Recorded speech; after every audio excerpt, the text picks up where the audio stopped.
అండి Tony vlogs. ఈరోజు మా ఫ్రెండ్ నిమ్మకాయలు ఇచ్చిందండి. అసలు భలే ఉన్నాయి చూడండి. నిమ్మకాయలాగే లేవు, బత్తాకాయలాగా ఉన్నాయి. చిన్న సైజు బత్తాకాయలా ఉన్నాయి. వాళ్ళ ఊర్లో తోటలో పండినాయంట. వీటిని అలాగే ఫ్రిడ్జ్లో ఉంచితే పాడైపోతాయేమోనని నేను అలాగే ఉంచితే పాడైపోతాయని నిల్వ ఉంచడానికి చేస్తున్నాను. ముందుగా వీటిని శుభ్రంగా ఉప్పేసి కడుక్కున్నాను. కడిగిన తర్వాత తుడిచి ఇదిగో కచ్చిప్లో ఆరబెట్టాను. ఇప్పుడు వీటిని బాగా కట్ చేస్తాను. చూడండి, బొబ్బలే ఉన్నాయండి నిమ్మకాయలు. మేము చిన్నప్పుడు మా అమ్మమ్మ వాళ్ళ ఊరు వెళ్ళేవాళ్ళమి. మా ఫ్రెండ్ అంటే మా బంధువులే అండి, మా వాళ్ళండి, మా బంధువులు. వాళ్ళ ఊరు వైపే మా అమ్మమ్మ వాళ్ళ ఊరు కూడా. అప్పుడు మా తాతయ్య వాళ్ళ పొలంలో కూడా తోటలో ఇలాగే ఉండేవి నిమ్మకాయలు. నాకు ఈ చూడంలోనే అప్పుడు రోజులు గుర్తొచ్చినాయి. అమ్మో, ఇప్పుడు కూడా ఇలా వండుతున్నాయా, వస్తున్నాయా అని. అన్నిటినీ ఇలా ముందు కట్ చేసుకోవాలి. ఇలా ముందు నలిపానండి. ఇట్లా నలిపిన తర్వాత కొంచెం మెత్తగా అవుతాయి కదా. మొత్తాన్ని ఇలా కట్ చేసుకొని, అంటే మేము ఓకే అండి, అన్నీ ఇలా కట్ చేసుకున్నాను.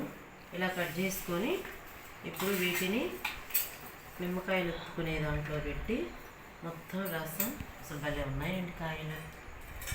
నేను దీంట్లో రసం పిండుకోవాలండి. మళ్ళీ రెండోసారి కూడా పిండుతాను. ఎంత బాగున్నాయండి అసలుకి. రసం భలే వస్తుంది.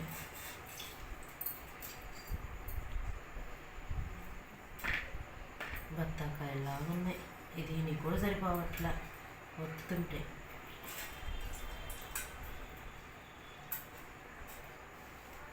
వస్తున్నాయి రసం. అన్నీ అయిపోయాయండి. అన్నీ ఇలా పిండేసుకున్నాను. పిండుకున్న తర్వాత ఇంకా వీటిని చక్కగా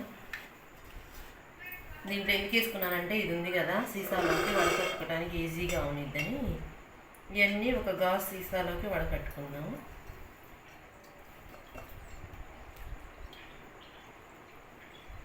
స్పూన్ తీసుకురా నాన్న, స్పూన్ తీసుకురా. స్పూన్ ఇటేనా?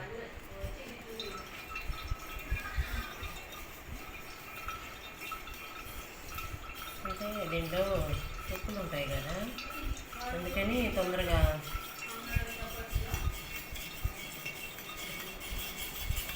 ఇటు వచ్చిపోయినాను నేను. ఇలా అంటా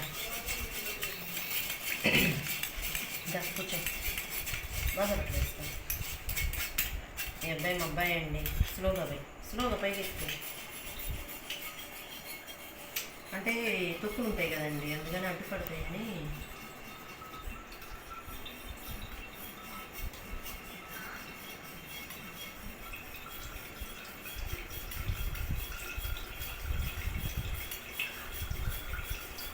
ఇవన్నీ ఇలా వడకట్టుకున్న తర్వాత అన్నీ వడకట్టుకున్నానండి. ఇలాగా మొత్తం వడకట్టేసుకున్నాను కంప్లీట్గా. ఇప్పుడు ఈ చెక్కులు ఉన్నాయి కదండి, ఈ చెక్కులు కూడా ఒక 5-6 రోజులు బాగా ఎండలో, ఇంకొచ్చేది ఎండాకాలమే కాబట్టి దానివల్ల కూడా యూజ్ ఉంది.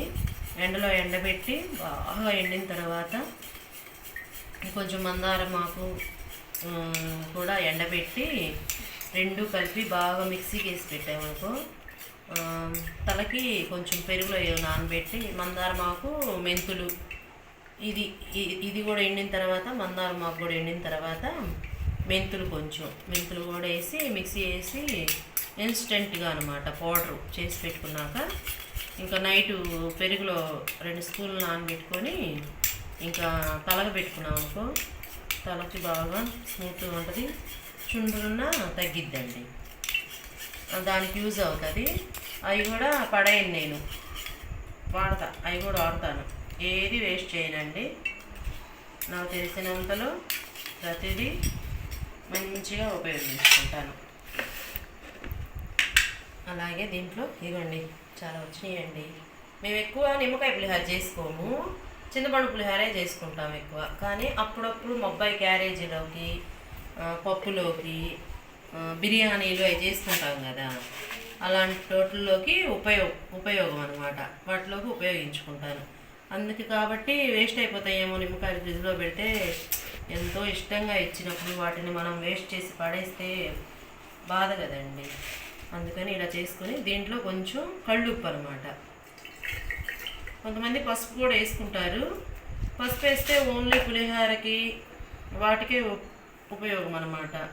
మనం పసుపు వేయకుండా ఇలా వేసుకున్నాం అనుకో, కొంచెం ఉప్పు వేసి మనం ఏంటంటే ఏదన్నా సోడా తెచ్చుకొని ఎప్పుడన్నా నిమ్మకాయ సోడా అలా తాగుతాం కదా, అలాంటి వాటికి ఉపయోగపడిద్ది. ఇదండి ఈరోజు వీడియో. బాగుందా? ఈ వీడియో మీకు నచ్చితే ఒక లైక్ చేయండి, షేర్ చేయండి, సబ్స్క్రైబ్ చేయండి, పక్కనే ఉన్న బెల్ ఐకాన్ కొట్టండి. ఓకే అండి, బాయ్ ఫ్రెండ్స్.